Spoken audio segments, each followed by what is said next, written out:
जय श्री राम। लाइट जरूर देख लें।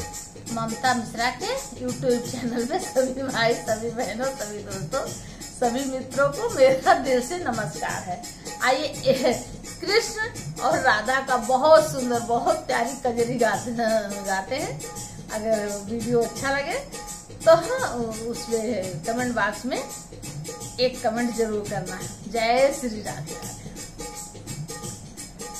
राधा चली दुहावन गैया, दुहिद्या कृष्ण कन्हैया ना। राधा चली दुहावन गैया, दुहिद्या कृष्ण कन्हैया ना।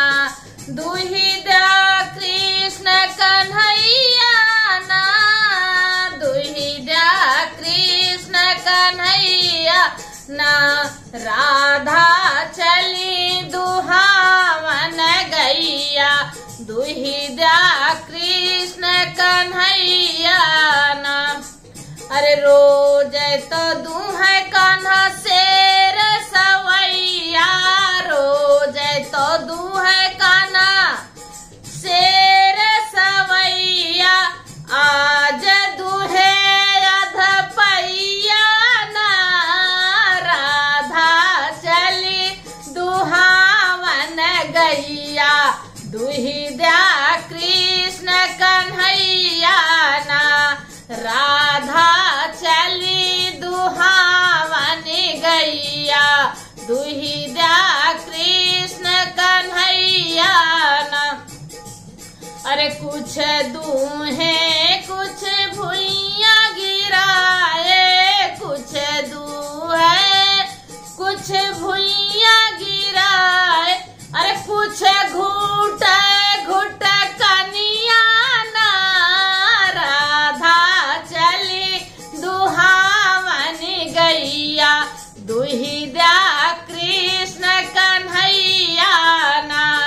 राधा चली दुहावन गैया, दुहिद्या कृष्ण कन्हैया ना। अरे काले हैं कान्हा काली कमरी ओढ़े, काले हैं कान्हा काली कमरिया ओढ़े, काले हैं कान्हा काली कमरिया ओढ़े। अरे आजू बिचू की गई गैया ना। कान्हा राधा चली दुहावन गैया, दुहिद्या कृष्ण कन्हैया ना। राधे चली दुहन को गैया, दुहिद्या